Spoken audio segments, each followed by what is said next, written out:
Greetings. I'm Ann Drinan, a senior editor at Polyphonic, and with me is Bruce Ridge, who's the chair of ICSOM, and I'm going to let Bruce introduce himself and tell you a little bit about ICSOM. Well, thanks, Ann.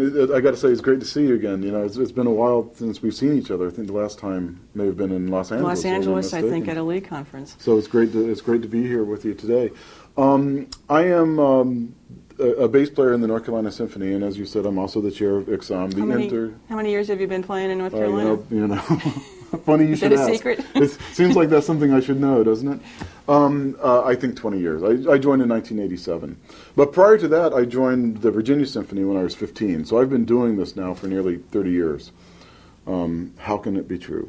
And you're a native of Virginia originally, right? I am. Of Virginia Beach is where I grew up. Mm-hmm. And in fact, we're very excited. Next year, we're taking the ICSOM conference to the Hampton Roads area to be hosted by the Virginia Symphony. So I couldn't be more excited about that, as you can imagine. But I'm also, as you said, serving as chair of ICSOM. It's the International Conference of Symphony and Opera Musicians. And ICSOM is a players' conference of the American Federation of Musicians, the AFM. And ICSOM was created in 1962 to be an advocate within the union for symphonic issues. But over the years, we've grown to where we are an advocate for the arts all across America and beyond. So what do you do as ICSOM chair? I know you've had big shoes to fill in, given Brad Buckley and Robert Levine as your predecessors, but I've heard from everybody in the field and everybody that has had the pleasure of your visiting them that you've been doing a wonderful job. Well, you're very kind. It's true. The ICSOM has had a great series of leaders over the years. I'm the 10th chair in the history of the organization, and it's basically building upon the success. In the 46 years that ICSOM has existed, orchestras, there are more full-time orchestras, orchestra salaries have gone up, and we've become a real advocacy organization for the arts in America and beyond. The chores, I shouldn't call them chores, the privileges of being the ICSOM chair. The best part is that I travel, and I get to meet with the orchestras who are member orchestras, and it's an incredible education experience for me. The inspiration of the musicians in ICSOM is really extraordinary. They are dedicated to serving their communities in very unique ways. And I get to hear orchestras. I've traveled literally to hear the Puerto Rico Symphony to the Honolulu Symphony. That's just for ICSOM. And the educational value of that is incredible, as you can imagine. I read that you've traveled 40,000 miles in the last year. Well, you know that's out of date. Oh, goodness. It's just for ICSOM, it's well over 50. I haven't done the calculations recently, but it's well over 50. And also this year, it also included travel to Berlin, Germany for the International Federation of Musicians. So this year alone, I've been from Berlin to British Columbia. Oh, my goodness. So do you like your job? I love it. I absolutely love it. The best part is there's this sense of camaraderie that exists amongst the orchestra musicians of North America. And I have this sense that everyone who plays in an orchestra is part of my family. What and a nice thing to say. Oh, well, I feel like I never travel alone, and that's what sustains me. Because there are all-night flights back from the West Coast to get to North Carolina, because I'm a bass player in the North Carolina Symphony. And an example is here today. In fact, we'll be working through the night, and tomorrow I'll catch a 5:30 a.m. flight, hoping to be on time for my 10 a.m. rehearsal. I should explain that Polyphonic invited the orchestra committee chairs, plus Bruce and Laura Brownell and a few other people, to come here to Eastman in Rochester to meet all day to talk about the relationship of Polyphonic with ICSOM and major orchestras, and so it's a great opportunity for us to be together. But I don't envy you your flight in the morning. It'll be no problem. What do you think are the biggest issues facing symphony musicians, since you travel to so many orchestras and you see so many different situations? I mean, we're obviously aware of situations like Columbus and orchestras that are in deep distress, but on a less dramatic level. Well, I think what is critical is the musicians need to reach out to their community. Every orchestra, from my viewpoint, is unique in their communities. And there's something that every orchestra does that's better than anything that any other orchestra does. But they have to identify themselves within that community. And that means that the musicians have to be their own advocates. We face a lot of negative rhetoric about the future of the arts in America. Many articles point, and some studies point to, while they question the sustainability. I'm very fond of citing an article from the United Press International from 1970 that was titled 25 Symphonies Doomed to Die, which is really frightening, except that none of them have. It's 1970 and many of them are thriving. There are great things happening for symphony orchestras in America. The Florida Orchestra has raised in 1 year's time $11 million towards a sustainability fund. Goodness. The Houston Symphony has just set a record 4th consecutive year of balanced budgets. The Fort Worth Symphony has had a tremendous year with rave reviews from their Carnegie Hall appearance. The Kansas City Symphony is building a beautiful new concert hall, and the revenue is up in all areas. The Nashville Symphony. I've seen it. It's gorgeous. One of the greatest halls in the world that has revitalized that historic downtown. And there was an orchestra that was bankrupt 20 years ago. My first year in Ropa. And now, of course, they've won 3 Grammys recorded there. It's really exciting what's happening for symphonic music in America. In fact, just about 18 months ago or so, the New York Times ran an article, and they proclaimed that this could be the golden age for classical music. And they even put in there, they put that the rumors of classical music's demise have not only been exaggerated, they've been dead wrong. And not too long after that, the Wall Street Journal had an article that said the same thing. Despite rumors, classical music has a great future. And we have to ask ourselves, why do we hear these rumors? Why is there this negative view of the arts? And I think that musicians can play a great role within their community of reaching out to their boards and being their own advocates and serving the community. I think it would be interesting for viewers if you could give us a couple of examples of orchestras that have identified themselves uniquely with their community. Obviously, part of it would be geographic in terms of what kinds of ethnic populations are in different parts of the country. Alaskan orchestras probably have a relationship with First Nations peoples. My own orchestra in Hartford has a Latino and an African American population, and we have our Martin Luther King concert is now one of the events of the season in Hartford. Can you give some examples of other orchestras who've made that unique identification with their community? Sure, absolutely. Many come to mind, but I think I'll speak of 2. And one is the orchestra, is my own orchestra, the North Carolina Symphony. This is an orchestra that in the 40s, the legislature passed a bill called the Horn-Tootin' Bill, as it's come to be known. and the legislature funds a percentage of the budget of the North Carolina Symphony. Of course, as we've grown, that percentage has gone down, but it's still a tremendous amount of money. And as a result, we reach out all over the state and play free educational concerts for well over 100,000 school children every year. And it's literally true for all of us that we can't go to the growing up and saying, we heard the North Carolina Symphony in our schools. Wow. I think that we're branded as this really intrinsic part of the state where everyone knows us. You know, it's interesting. Another thing I think about is I was really fortunate. I brought this article with me to show you. I was just in Victoria in British Columbia, which is beautiful. And I had the great privilege of hearing the Victoria Symphony's Symphony Splash, which is, they do this every year. Polyphonic did a postcard about this last year. Oh, did you? Yes, so if you go to Polyphonic, you can see some photos of the last year splash. Well, I encourage everyone to do that because it's really an amazing event. Over 40,000 people come out for this event. And in fact, people get there early and they chain their seats with bicycle chains. In fact, the police have tried to put an end to that this year by saying they'd cut them off. But I've never seen more people surrounding around their orchestra.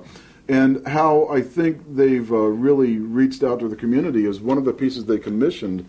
You see all the boats here. I wish I could show it for the ad. I'm not so sure you can see it. But all the boats there in the harbor, they actually had a piece commissioned that used the horns of the boats and incorporated it with the orchestra. And their community loved it. Everyone was walking around with stickers. You could just tell they had a real sense of ownership for that orchestra. It's very exciting to see. I took a look at some of the Senza Sordino articles you've written while you've been chair, and one of the more interesting ones is about breaking the fourth wall. Can you explain a little bit about what you meant by that and where the phrase came from and how you believe that will help orchestras in the future? Sure, I'd be happy to, and thank you for reading it. I'd love to tell everyone that Senza Sordino is the publication of ICSOM. Oh, yes, thank you. And it's archived on our website. In fact, a really exciting thing has just happened where every issue of Senza Sordino, dating back to January 1st, 1963, I believe, is now archived on the website. I took a look, and it's amazing. Isn't it amazing? Yeah. You can't stop reading it. It's fascinating. I looked at it the other night, and 4 hours went by before I knew it. It's just a priceless history of symphony orchestras in America. And that can be found at www.icsom.org. That's ICSOM.org. Breaking the fourth wall, it's really a theater term. I believe it was developed by Bertolt Brecht. And what it really speaks about is the defining line between fiction and reality, which occurs at the edge of the stage. You hear those moments when an actor will address an audience. That's breaking the fourth wall. But that term has been adapted for television, for movies, for theater. It seems to me that symphony orchestras really need to adapt that term as well. All too often in our concert halls, there's a dividing line between the audiences and the stage. And breaking the fourth wall, of course, is a term derived by, it's the imaginary wall between the stage and the audience, the other three walls being the shell of the stage. And I think that symphony musicians need to break that fourth wall, to reach out to their audiences and invite them into the community that should surround every orchestra. How would they do that? Well, some things are very easy. Some things are as easy as going out to the lobby and shaking hands beforehand, meeting your patrons, let them meet you. Don't too often we ask them to come to the halls, and we ask them to sit down, and then we play, and then we ignore them. Yeah, they go away. I think that some things are very, very simple. Just meet them. That's how you build relationships in life. You meet people. And I think that's really valuable. And I think that the audiences seeing the orchestra, thanking them for coming, is tremendously valuable. I mean, it breaks that line. We're all in, it should be a community that surrounds every orchestra. These concerts should be convocations in our cities. And this is a way to make that happen. There are other ways, of course, too. It's really vital as we move forward to achieve these things that we need to do to continue to serve our cities and our communities. We have to build relationships with all the constituencies that surround the organization. The board needs to know the musicians. The staff needs to know the musicians, and vice versa. I think I said it earlier. You can't build a relationship with someone that you never talk to. Right. Thank you so much. But your travels during your tenure as chair, have you noticed a change in orchestra musician culture? Has there been an evolution? I mean, there's always an evolution, but can you identify some of the ways in which you think being a symphony musician in a major orchestra, or minor orchestras as well, but I know you mostly visit the major orchestras, is there a way in which musicians' perceptions of themselves in that role is changing, evolving? Well, I think there's a greater sense of community amongst the musicians of North America. I think that we really feel as if we all are friends, whether we have ever met or not. We've had a couple of episodes this season where the Jacksonville Symphony went through a lockout, and of course the Columbus Symphony is facing some difficulties. And the musicians of North America have risen to assist them in unprecedented ways. I heard there was quite a bit of money contributed by ICSOM orchestras to those two troubled orchestras. There was. The generosity of all of my friends and colleagues across the nation has been inspiring, to say the least. And it's what is sustaining these orchestras, because Jacksonville, of course, the situation is resolved, and I believe that the future is very bright for that orchestra. I believe the same resolution can happen for Columbus. Really? The Columbus Symphony is a great orchestra located in this country's 15th largest city, in a city where the nonprofit arts and culture industry accounts for over $330 million in economic activity every year. Goodness. The value of that orchestra to that city is immeasurable.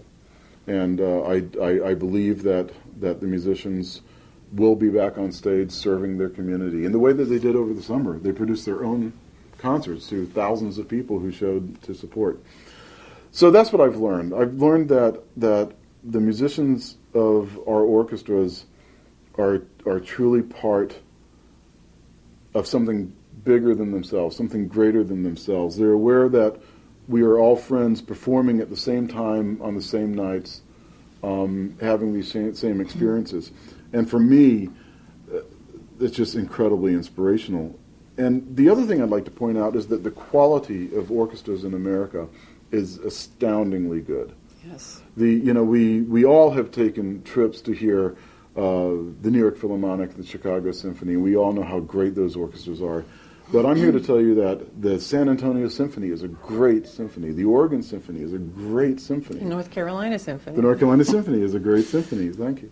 And to be able to hear, and also I get, here's my favorite perk, and actually this might be my only perk of being chair of ICSOM. Besides flying 50,000 miles a year. That's right. Well, all the patty melts in the airport diners. But aside from that, I always like to arrange to hear a rehearsal when I'm there. I'll fly into town, and I'll meet with the executive directors, the board, the musicians, and I love to hear the rehearsals. Because every orchestra has their unique sound based upon the musicians who are there, based upon their hall, based upon all their experiences. And also to explore the concert halls is something that I get to do in a unique way. I get to move around during the rehearsals and really learn a great deal. I see the musicians in their homes, I see them backstage in their lounges. And I feel like that gives me a very strong sense of what musicians' lives are like in this country, and how incredibly dedicated to they are. I can't think of many other professions where a person joins an organization and dedicates their life to that organization in the way that all of our musicians dedicate their lives to their symphony orchestras. Sure. In most orchestras, it's the musicians that have the institutional memory, that they're the ones who've been there way longer than the staff. Some board members perhaps have been around as long as some of the musicians, but yeah, it's certainly true that the musicians sort of have an ownership of the institutions. Mm-hmm. You just had an ICSOM conference in the past few weeks, I understand. We did in San Francisco. San Francisco. Oh, how nice. What were the major issues that you discussed at the conference? Did you have some speakers? What can you share with us about this year's ICSOM conference? And for those who've never been to one, which is certainly many people, what goes on at an ICSOM conference? Well, ICSOM represents the top 51 orchestras in the United States. And so every year we have an annual conference of the delegates, the elected delegates from the orchestras. And of course, AFM local officials, AFM executive board officials. And we get together to discuss the vital issues of the day. It's hosted by a different orchestra every year? It's hosted. It moves around. It used to be at Vail every summer, right? It used to be at Vail. I actually took up the cause. Vail's a beautiful place, don't get me wrong, but I really wanted the conference to move so that more of our members could see what we were doing. Mm-hmm. And plus, I felt like the conference could, within a city where there was an orchestra, we could help bring attention to that orchestra by demonstrating to the citizens of the city that their orchestra was so relevant that all of the orchestras of the nation were coming there to meet. And I think it's been really successful. We've been to Minneapolis, St. Paul, to San Francisco, to Louisville, to San Diego, and on and on and on. We'll be at Houston in 2010. Hopefully Kansas City when they open their new hall in 2011, but that's we'll see. If the hall's done by then. Well, I'm sure it will be. So what transpires at the conference? You have a delegate from 51 orchestras attending, and AFM guests and local guests, and so you welcome the delegates, and then what? Sure. This year the big topic is really advocacy. How do we get the positive message out about the future of the arts in America? Because the message is a very positive message. One of the most exciting things this year was we had the vice president of the Americans for the Arts who came and spoke to the delegates about the research they've done, most notably in a study called The Arts and Economic Prosperity 3, which was released in spring of 2007, I believe. Meaning that there were two preceding reports? I believe so, but this is the one I'm intimately familiar with. What they found is that the nonprofit arts and culture industry in the United States accounts for over $166 billion in economic activity every year and provides over 5.7 million jobs. Goodness. That for every dollar that government invests in the arts, $7 are returned to the community. Every dollar, $7 Every back? dollar returns $7 to the community. And this is obviously very important information that our orchestras want to spread to their boards and to their communities, because the message of orchestras has to be a message of investment within the community. You know, I think that giving to the arts is not just making a gift, it's making a tangible investment in the communities where our companies do business and where our children learn. And that's the message we want to spread, because that's the true message. That's the community service that our orchestras do. What are your member orchestras doing to spread that message? I think they're working more and more to build the relationships with the board, and they're working more and more to build their relationships with the press. That's another thing that's been interesting recently for me, is that the newspaper industry, we see more and more newspapers cutting their arts coverage, and in some cases their arts editors. Yeah. And I think that's we have to advocate for them as we ask newspapers to advocate for the arts in their communities. I truly believe that no newspaper can serve their community without devoting coverage to the local and the national arts scene. It's interesting about that arts organization. I'll have to check that report out. I think many people are not aware of it. What other issues were brought up? What were some of the problems or interest areas of specific orchestras? Do you still do orchestra reports with everybody giving a 2 or 3 minute overview of the year?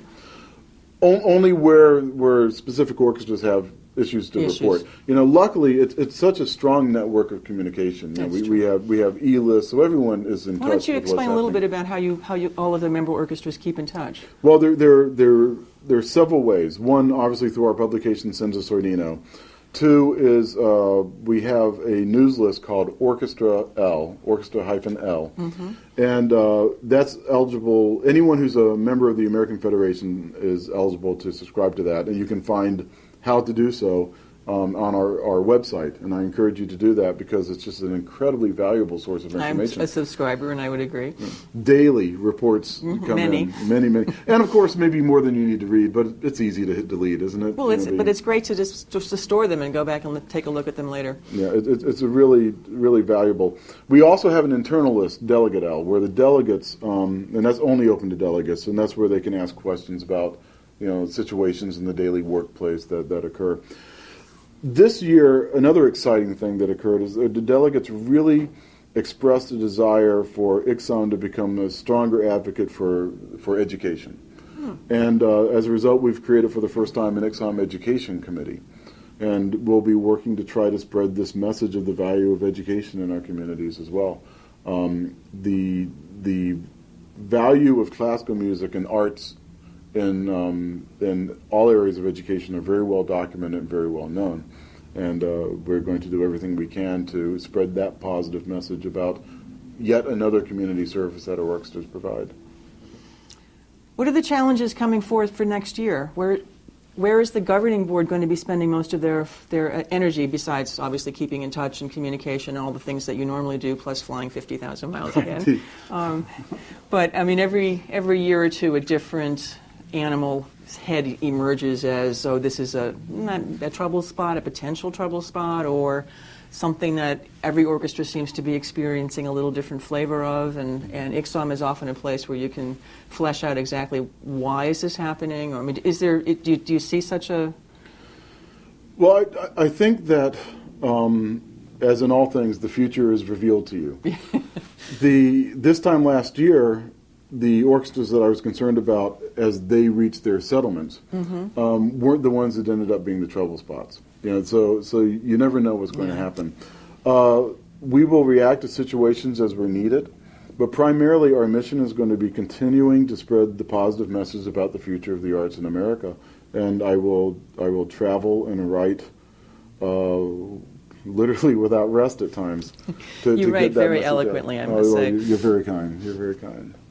That's what we want to do. Too often, the negative message of the future of the arts goes unchallenged. And we want to change that with an inspirational message of hope for our communities. We believe that our orchestras are intrinsically linked to their cities in very valuable ways, not only to elevate the culture of the city, or as we all recognize as one of the greatest human endeavors, the elevation of the human spirit, which we all understand great music can do that and great art can do that.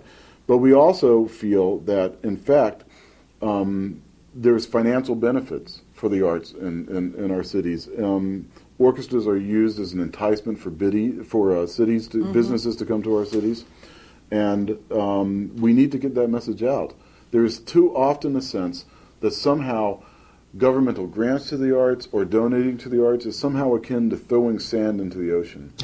And we know that it's not. We know it's a tangible investment that returns dividends to the city. And I would also suggest that we believe that the larger the investment, the larger the return. Somehow akin to throwing sand into the ocean. And we know that it's not. We know it's a tangible investment that returns dividends to the city. And I would also suggest that we believe that the larger the investment, the larger the return.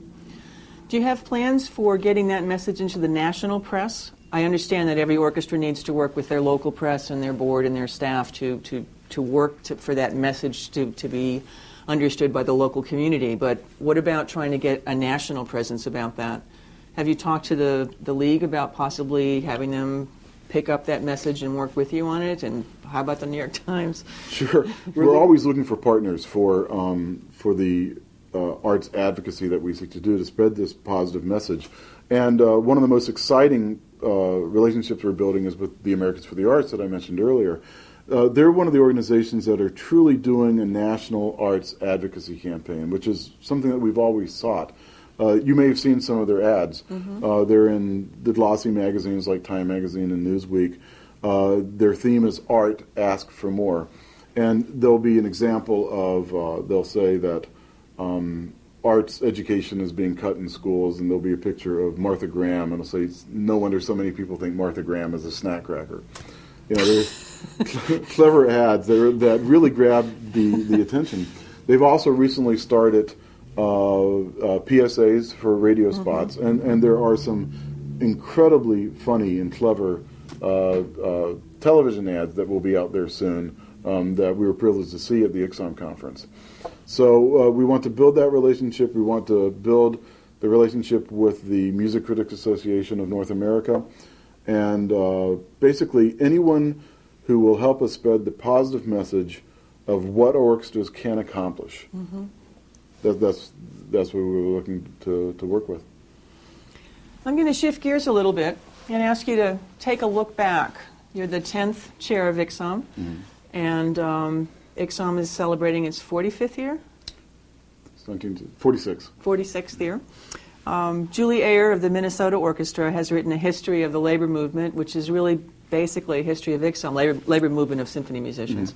And we've excerpted several chapters of her book on polyphonic. If you want to take a look at that, I highly recommend it. But as a living chair, I'm just wondering what your thoughts have been as you travel the country and lead the ICSOM conferences in the summer, and as you say, you're going back and rereading Senza Sordino for the last 50 years, or 46 years. What are your thoughts about how ICSOM has changed the situation of being a symphonic player in America? I mean, the conditions that symphonic players worked under back in the early 60s are pretty shocking to a new person today. It would be sort of draconianly inconceivable as to what people had to put up with in terms of trying to get a bathroom break on the bus and things like that as they were on tour. But as the chair of ICSOM, what are your thoughts about how you've changed history and where you are now, given where the organization was 20, 30 years ago? Well, it's truly humbling to have the honor of serving as chair of such a historic institution. And the book you refer to by Julie Ayer is called More Than Meets the Ear. Yes. How symphony musicians made labor history. And I'd encourage you all to find a copy of this book, especially young people coming into the field. I find that that in our orchestras, I'm constantly invigorated by the mix of the new players and the more tenured players. Mm-hmm. And I think that the new players have a tremendous amount to learn from the more tenured players. And of course, I'm inspired by the energy that comes into the orchestra for these things. But when I look back, what everyone needs to understand is that a lot of the benefits that we just take for granted today didn't exist and only came into being because of ICSOM. Before ICSOM, symphony musicians had no say in the negotiation of their contracts whatsoever. Musicians would show up for work, and on the bulletin board would be the new contract that the local president and the symphony manager had negotiated overnight. And the musicians had virtually no say in that. So the people who understood their workplace and understood the problems of the workplace didn't have say in what was needed there. ICSOM fought for that right. And now, in that time, there are now full-time 52-week orchestras. Salaries have gone up tremendously. And the opportunity to build a career and take care of your family as you seek to serve the families of your city are just so much greater than they ever were. Has ICSOM's role been primarily at helping orchestras negotiate their contracts with their own management, or has it been representing symphony musicians to the AFM? What do you think? It's been both. It's really been both. Of course, most of our contracts are negotiated on a local level, mm-hmm. and we provide any suggestions, education, materials that could be used in the process of those negotiations. We also have phone calls, and the network of communication that exists is really critical for all of us. But also on the national level, there are still national media contracts, and ICSOM plays a role in those negotiations. And in all cases, the primary purpose of ICSOM was to advocate within the union. It's just that the success that we've seen there has led naturally to creating a different opportunity for ICSOM to become even a stronger advocacy group throughout the country. Why don't you introduce our viewers to the other members of your governing board who come from other orchestras throughout the country? It's an incredible group of people. I'm the luckiest person in the world to have the privilege to work with the ICSOM governing board. It's made up of musicians from all budget ranges within ICSOM. And which starts where, roughly? 7-8 million up to the top? Yeah, well, I say more around 5 million up to the highest of the orchestras. They're the most dedicated servants of the field, and what they give of themselves so selflessly is just absolutely incredible. It inspires me on a daily basis. There is the president. Now, this is something that's always interesting. There are traditional titles in ICSOM. Exactly. There's a chairman or a chairperson, and then there's a president. And I was vice president of ROPA when Dave Angus was president of ICSOM, but we always sat together when we had the joint conferences, which confused everybody because... That's right. It's always been a source of confusion, exactly. but in this particular case, we work together so closely. So you're the chair. I'm the chair. And Brian is the president. Brian Rood of the Kansas City Symphony is the president.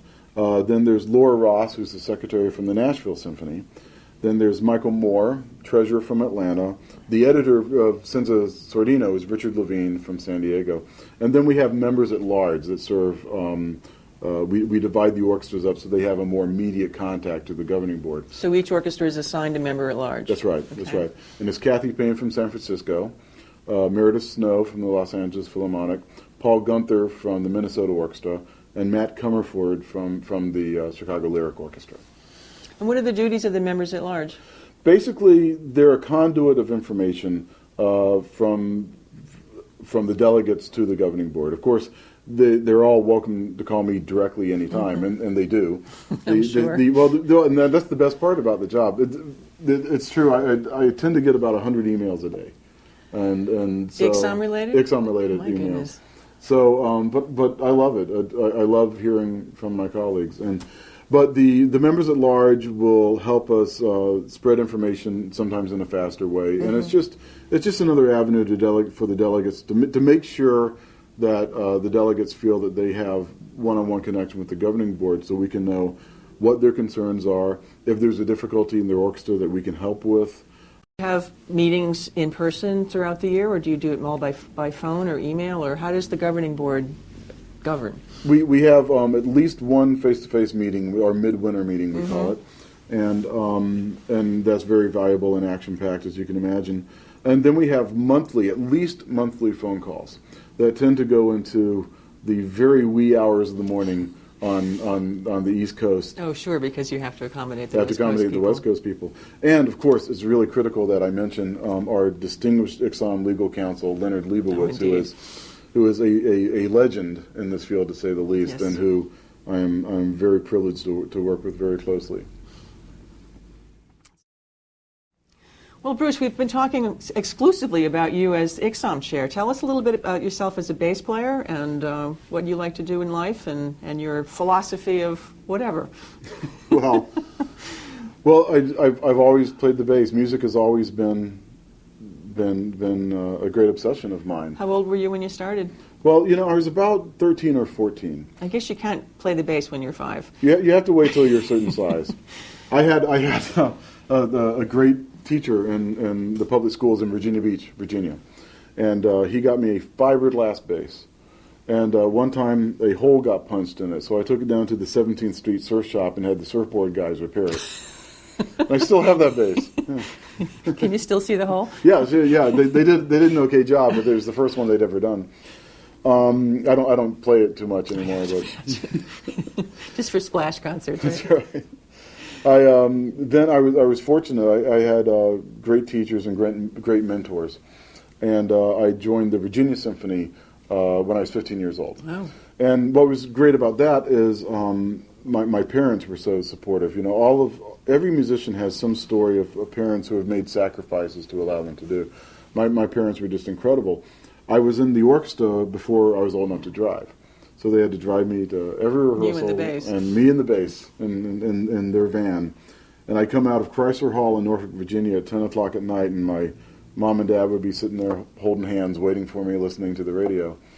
Then they also started driving me up to the Washington, D.C. area to study with the principal bass of the National Symphony at that time.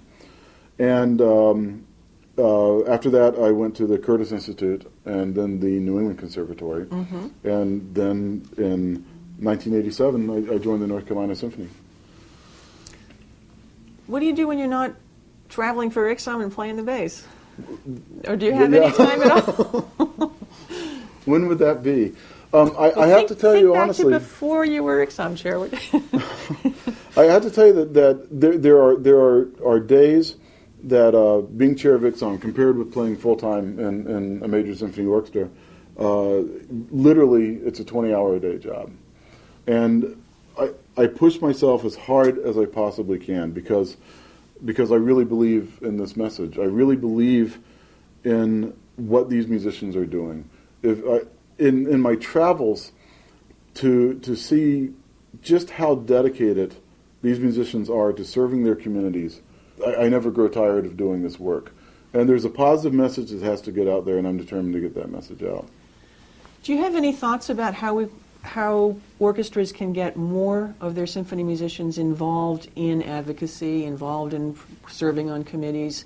In other words, at some point you're going to want to step down and resume a life, and that certainly will be somebody in ICSOM ready to step up and take over your shoes. But how do you continue to get people coming in from the ranks to be willing to be ICSOM delegates and then be willing to serve on the governing board, or even just being willing to serve on an orchestra committee in their own orchestras? There's no shortage of incredibly talented people out there that can do these jobs in progressively innovative ways. I don't fear for the future. I'm excited about the future. I think that people will invest in things that they're inspired to invest in. I think that's true of donors. I think it's true of boards. People will invest in things that are serving the citizenry, and they won't invest in things that they are repeatedly told are unsustainable. So the positive message of what is possible will bring people to this service, both in supporting the orchestra from the donors and for musicians to support the orchestra themselves. But there's no shortage of inspired and inspiring musicians out there who are eager to to step up to promote not only their own orchestra, not only their own livelihood, but their communities and the arts in America as a whole.